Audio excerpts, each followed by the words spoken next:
Ya he subido el solucionario de lenguaje y literatura de este último proceso de examen de admisión del área DE a TikTok, pero aquí lo vamos a hacer de manera más detallada, más lenta, ¿no? A ver, pregunta 39. El lenguaje humano cumple la función cognitivo-comunicativa. Mira, recuerda que el lenguaje es un ente universal, biológico, ¿no? Innato, en fin, eh, que cumple una función cognoscitivo-comunicativa. Cuando yo digo cognoscitivo me refiero a habilidades cognitivas propiamente de la mente, ¿cierto? Esta se manifiesta apelando a diversos matices. Así, cuando en el salón de clases el profesor se dirige al alumno y expresa, borra la pizarra, joven, por favor. ¿Se cumple la función del lenguaje denominada?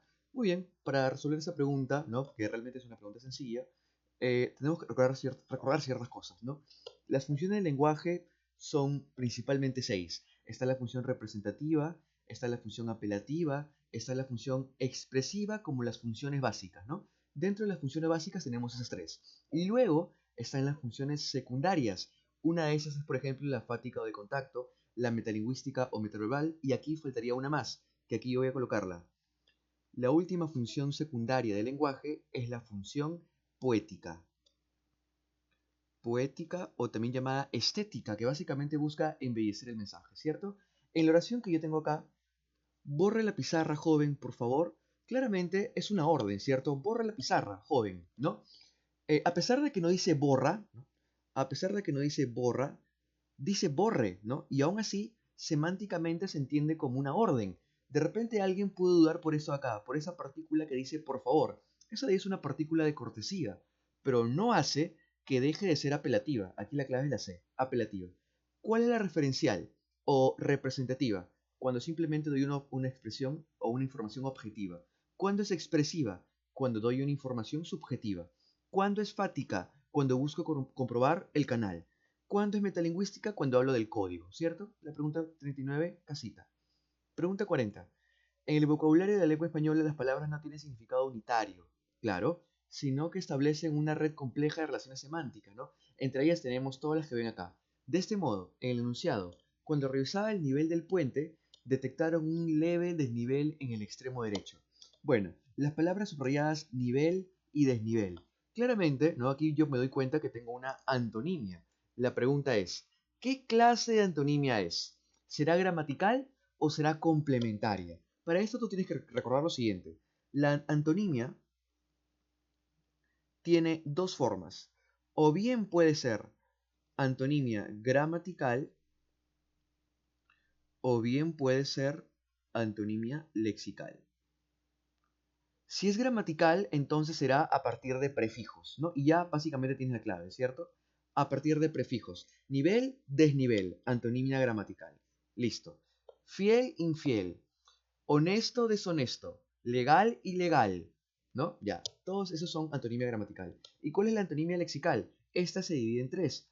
Antonimia recíproca, antonimia propia o propiamente dicha y antonimia complementaria, ¿no? Listo, ya está. La recíproca es que o bien es uno o bien es el otro, ¿cierto? Por ejemplo, o bien es falso o bien es verdadero, ¿no? ¿Cuándo será el propio? Cuando haya un nivel intermedio, frío, caliente, en medio tengo la palabra tibio. ¿Y cuándo será complementaria? Cuando la presencia de uno supone la presencia de otro. Por ejemplo, cuando digo docente, estudiante, claro, porque si hay un docente se supone que hay un estudiante, ¿no? Si hay oferta, se supone que hay demanda, ¿no? Si hay un médico, se supone que hay un enfermo. Si hay un padre, se supone que hay un hijo, ¿cierto? Esa es complementaria. Pregunta 41. En el proceso de formación de palabras del español interviene una serie de procesos conocidos como derivación, composición para síntesis, sigla, acronimia y acortamiento. Hay más, por supuesto, ¿no? Hay más, ¿no? Pero esos tres de aquí son los más importantes, derivación, composición y parasíntesis. Ahora me dice que relacione las siguientes palabras con su proceso de formación correspondiente. A ver, yo voy por lo más fácil, ¿ah? La 3 dice limpiabrisas. Limpiabrisas. Y yo lo que me doy cuenta es lo siguiente, que la palabra limpiabrisas tiene dos raíces, limpia y brisas. Además, me doy cuenta que esta palabra acá no hay morfema derivativo. Y si tú recuerdas un poco, el morfema derivativo o simplemente MD, ¿no? Es el morfema que me va a indicar cualquier cosa que no sea género ni número, ¿cierto? Es verdad que sí hay morfema flexivo. ¿Cuál es el morfema flexivo en limpiabrisas? La S, ¿no? Esa S es mi morfema flexivo. Pero a nivel a nivel de formación de palabras, el morfema flexivo no tiene nada que ver, ¿no? Normalazo si no hay morfema flexivo. Preocúpate cuando haya morfema derivativo. Pero como en esa palabra no hay morfema derivativo, entonces no hay problema. Esta palabra es por composición. 3 barquito. ¿Por qué? Recuerda que la composición, ¿qué cosa tengo acá? Raíz más raíz. Justamente lo que tengo acá. Raíz más raíz. Recuerda que en la composición no hay o no debería haber modificador, morfema derivativo. ¿Ya? Listo, listo. Genial. Otra palabra muy fácil es la palabra productivo. La palabra productivo viene de la palabra producto. ¿Eso qué quiere decir? Que esta palabra productivo, a ver, por acá la vamos a poner. La palabra productivo se ha formado por derivación. ¿Qué clase de derivación exactamente? Bueno, productivo.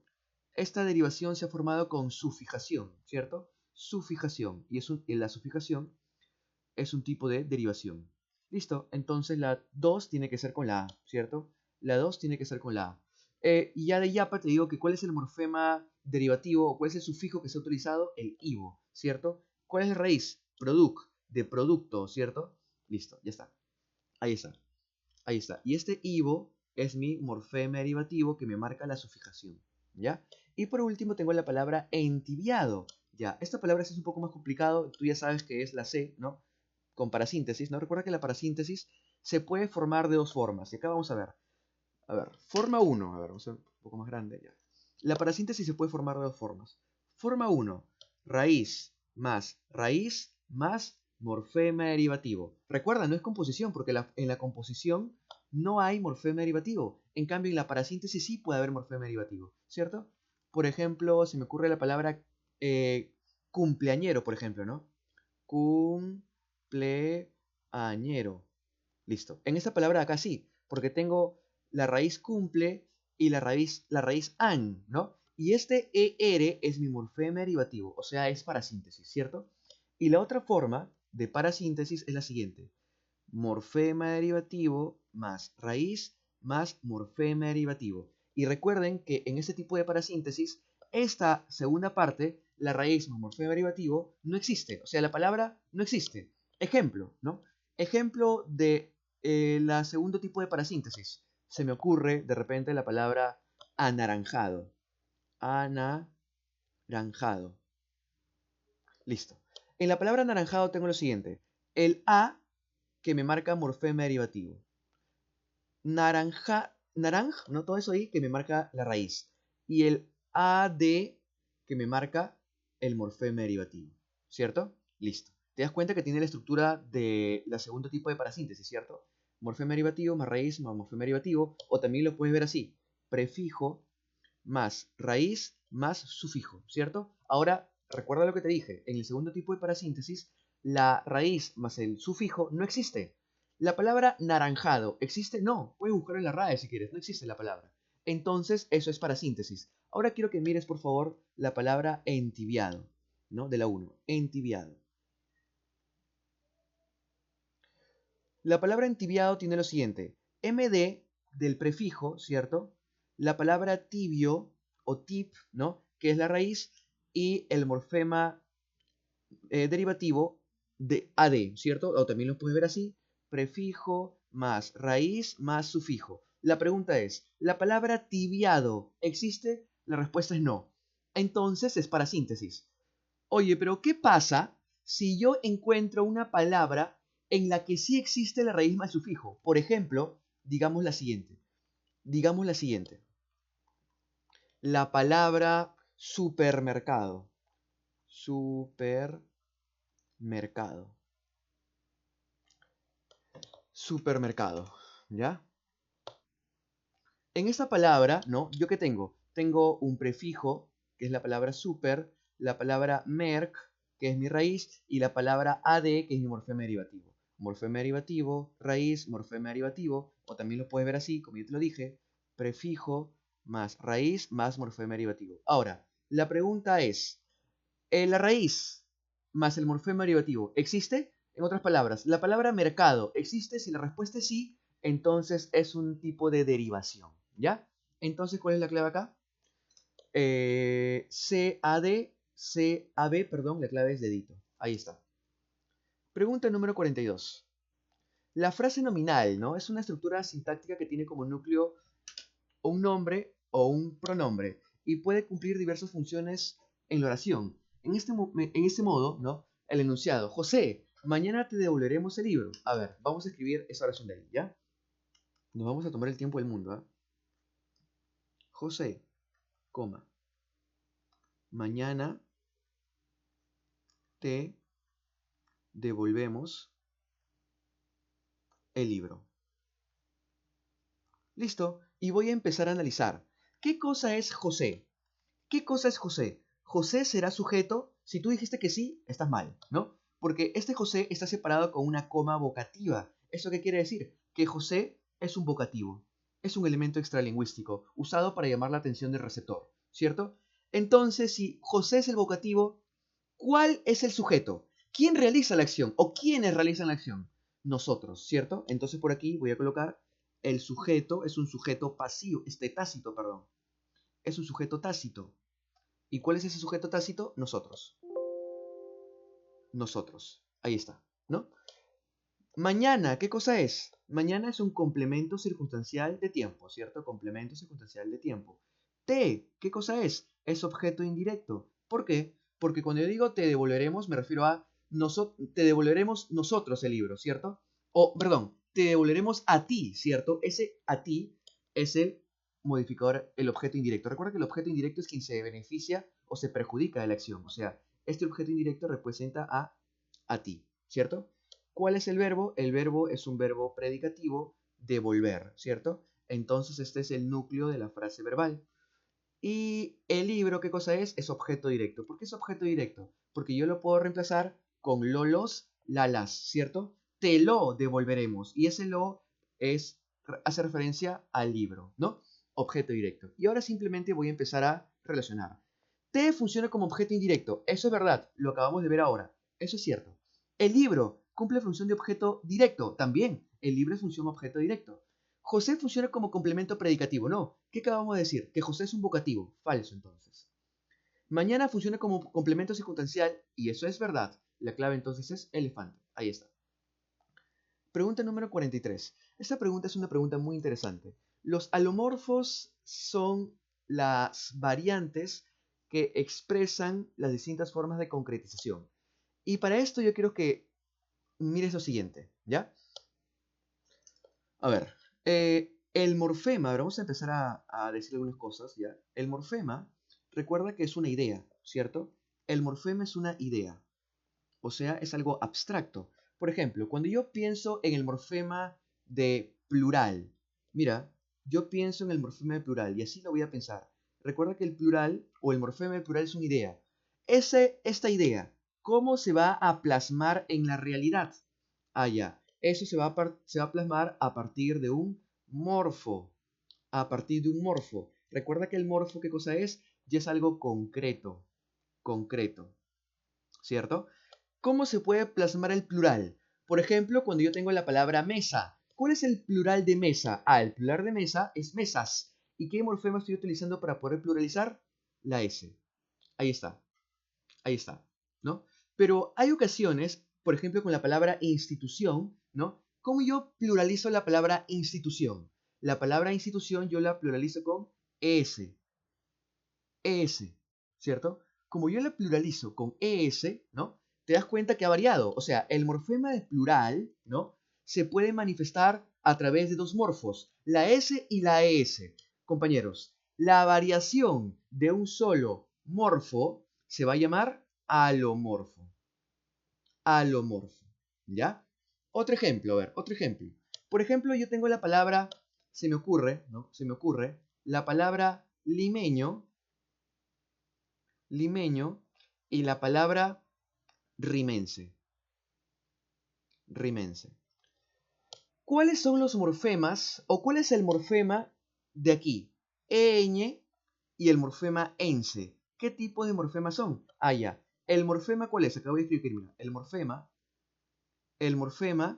es el morfema de gentilicio, básicamente, ¿no? Gentilicio. gentilicio, ¿cierto? Ese es el morfema. ¿Y este morfema cómo se va a manifestar? A partir de ciertos morfos. ¿Cuáles son esos morfos? Los morfos son la EN y la ENSE. Ahora, si me doy cuenta, ese morfema ha variado, porque el morfema de gentilicio se va a manifestar a partir de dos morfemas. ¿Cuáles son esos dos morfemas? El EN y el ENSE. ¿Estos cómo se van a llamar? Alomorfos. Y aquí te doy un dato. San Marcos usa de manera indistinta la palabra morfema y la palabra morfo. Es por eso que algunos compañeros se pueden equivocar, ¿ya? Sabiendo todo esto, me pide, ¿cuál de estas oraciones contiene alomorfos, ¿no? Y yo lo primero que veo es esto. Mira, en la 1, acá voy a colocar, en la 1, yo veo que está la palabra injusta y también está la palabra ilegal. La palabra injusta y la palabra ilegal, ¿cierto? Ahora, ¿el morfema cuál es? El morfema es el morfema de negación.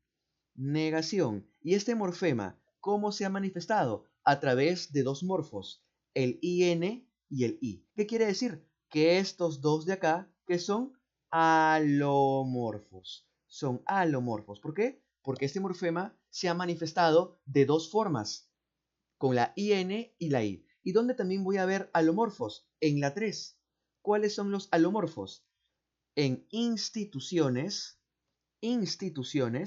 y también en peruanas. ¿Por qué? Porque la palabra instituciones y peruanas se ha usado un morfema, el morfema de plural. Pero este morfema de plural se ha manifestado de dos formas, con ES y con S. Por lo tanto, si el morfema de plural se ha manifestado de dos formas diferentes, a eso se le va a llamar alomorfos. Nuevamente, la ES y la S son alomorfos, ¿cierto? ¿Cuál es la clave entonces? La 1 y la 3, la clave tiene que ser dado. Ahí está. Pregunta 44.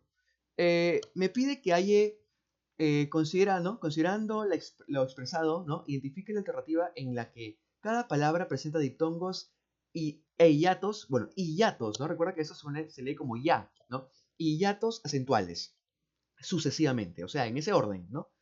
A ver, vamos a ir lento. La palabra A. Yo tengo la palabra exhibía y lo voy a segmentar silábicamente. A ver, vamos a hacerlo un poco más grande. La palabra exhibía, ¿cómo lo voy a segmentar? Así, ¿no? Primero tengo que separarlo silábicamente, ¿cierto? A ver. Ex, y, vi, uy, perdón. Vi, a. Claro, y de repente a alguien de repente se le puede parecer un poco raro esta segmentación silábica de ahí. Pero tienes que recordar que cuando tú tienes una consonante en medio de dos vocales, la E y la I, esa consonante tiene que pasar a la siguiente sílaba. O sea, como se ha manifestado acá. ¿Cierto? Listo. ¿Y la otra palabra cuál es? Quería. Quería. ¿Qué puedo ver acá? Acá yo veo lo siguiente. Que tengo aquí un hiato acentual, ¿no? Porque la vocal cerrada está tildada. Y en la palabra quería igual, veo un hiato acentual. Y recuerda que me pide diptongo e hiato en la misma palabra, ¿ya? No puede ser la A entonces, porque solamente tengo hiatos acentuales. A ver, en la B, tengo la palabra arqueología. ¿Cómo lo voy a segmentar? Ar, que, o, lo, ji, a. ¿Qué puedo apreciar acá? Que la palabra EO, esto aquí es un hiato simple. Claro, recuerda tu teoría. ¿Cuándo será hiato simple? Cuando tenga dos vocales abiertas juntas, ¿cierto? Ahí está, hiato simple. Y lo otro es IA. Esto es hiato acentual. La vocal cerrada tiene tilde. Listo. Y luego la otra palabra es zoología. A ver por acá. So, o, lo, ji, a. Nuevamente, tengo dos vocales abiertas juntas. ¿Eso qué quiere decir? Que esto es hiato acentual. Una vocal cerrada y una vocal abierta, y la vocal cerrada tiene tilde. Hiato acentual. Hiato simple e hiato acentual. O hiato acentual, ¿no? Ahí está. Entonces tampoco puede ser clave. Ahora vamos con la palabra teología. Te, o, lo, ji, a. Tengo lo mismo. Aquí tengo un hiato simple, vocales abiertas juntas, y acá tengo un hiato acentual, la vocal cerrada tiene tilde. Y la palabra peluquería, a ver, vamos a ver. lu, que, ri, a. Solamente tengo una secuencia vocálica, es esta de acá, y esta secuencia vocálica me habla de hiato acentual. Listo. Cubría, cubría. A ver, vamos con la palabra cubría. ¿Cómo lo silabeo? Así, cu, bri, a. Y la otra palabra es mentía. Men, ti, a.